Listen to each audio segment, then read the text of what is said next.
শনি, রবি, মঙ্গল, রাহু ও কেতু এই গ্রহগুলো হচ্ছে নৈসর্গিক অশুভ গ্রহ।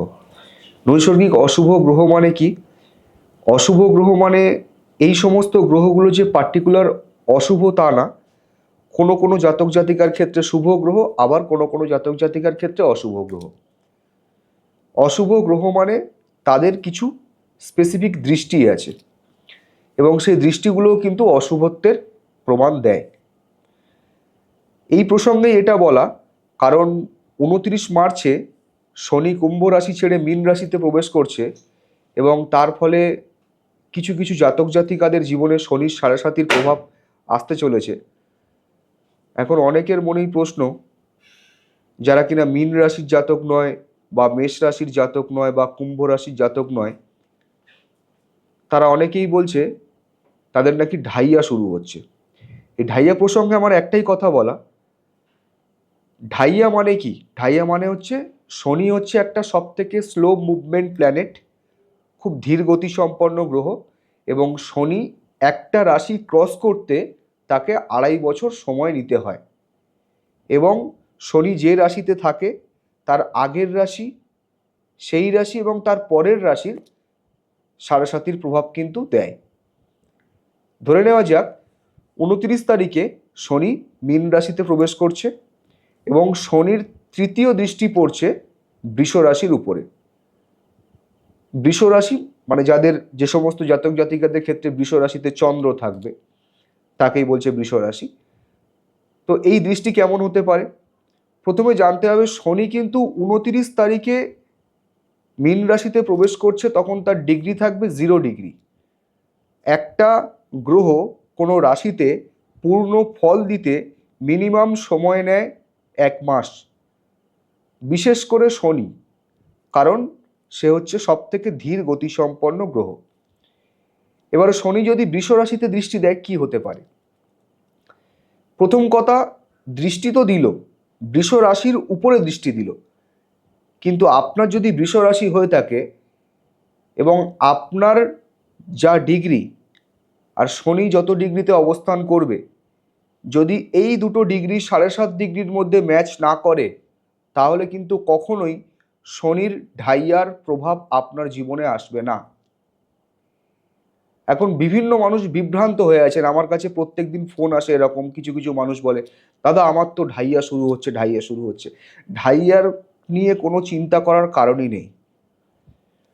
যদি শনির ডিগ্রি আর চন্দ্রের ডিগ্রি ম্যাচ করে যায় তাহলে বেশ কিছুদিন শনির প্রভাব আপনার জীবনে আসবে, তবে সেটা কিন্তু 7.5-এর মতন মারাত্মক নয়। সেটা তেমনই হবে যে অশুভ দৃষ্টির প্রভাব অশুভত্ব বৃদ্ধি করবে, অর্থাৎ সমস্ত কাজে বাধা দেবে, বেশ কিছুদিন একটু স্ট্রাগল করে করে এগোতে হবে, কেরিয়ারে গ্রোথের ক্ষেত্রে বাধা আসবে, কিন্তু 7.5-এর মতন মারাত্মক ক্ষতি কিন্তু এই ঢাইয়ার ফলে আপনাদের জীবনে আসবে না। এবার আসি কন্যা রাশি।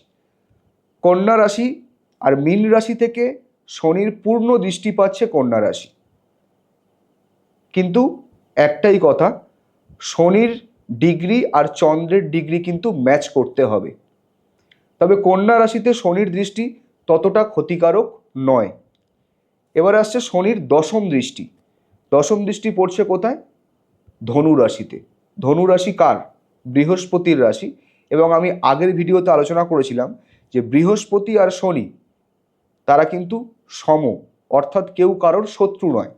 সুতরাং ধনু রাশিতে এই শনির দৃষ্টি কখনো 7.5-এর মতন মারাত্মক হানিকারক হতে পারে না। 7.5-এর যাদের চলছে বা চলবে ভবিষ্যৎ দিনে, তাদের জন্য আজকের একটি বিশেষ পদ্ধতি আমি বলে দিচ্ছি। অবশ্যই দক্ষিণাকালীর পুজো করবেন এবং সেটা যদি নীল অপরাজিতা ফুল দিয়ে পুজো করেন তাহলে কিন্তু আপনারা বিশেষ শুভ ফল পাবেন। সূর্য ডোবার পরে 3টে বা 5টা নীল অপরাজিতা ফুল দিয়ে দক্ষিণাকালীকে পুজো দিতে হবে এবং দক্ষিণাকালীর ছবি বাড়িতে একটা রাখবেন। মায়ের মুখ থাকবে দক্ষিণ দিকে, মানে উত্তর দিকে মাকে রাখবেন, মায়ের ফেসটা থাকবে দক্ষিণ দিকে।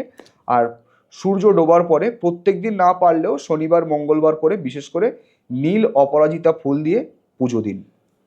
তাতে করে শনির কুপ্রভাব আপনাদের জীবন থেকে কেটে যাবে এবং শনির সুপ্রভাব, যেমন শনির সুপ্রভাব কী কী, মানে আমাদের মধ্যে স্থিরতা নিয়ে আসে, আমাদের মানসিক ধৈর্য বৃদ্ধি করতে শনি সাহায্য করে, শনি আমাদের কর্মক্ষেত্রে উন্নতি করে, আমাদের মধ্যে স্পিরিচুয়ালিটি গ্রো করে।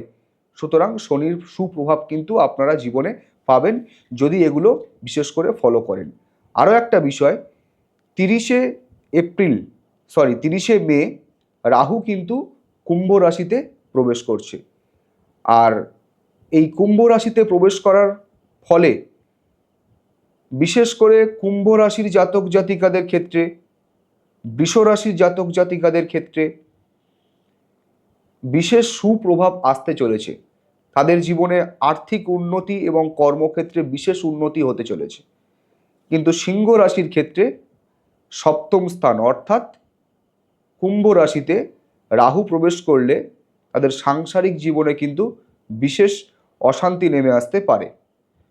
তো আমি এগুলো নিয়ে আরও পরবর্তী ভিডিওতে আলোচনা করব। আর আমার ভিডিওটা অবশ্যই যদি আপনাদের ভালো লেগে থাকে তাহলে একটা লাইক করবেন, শেয়ার করবেন।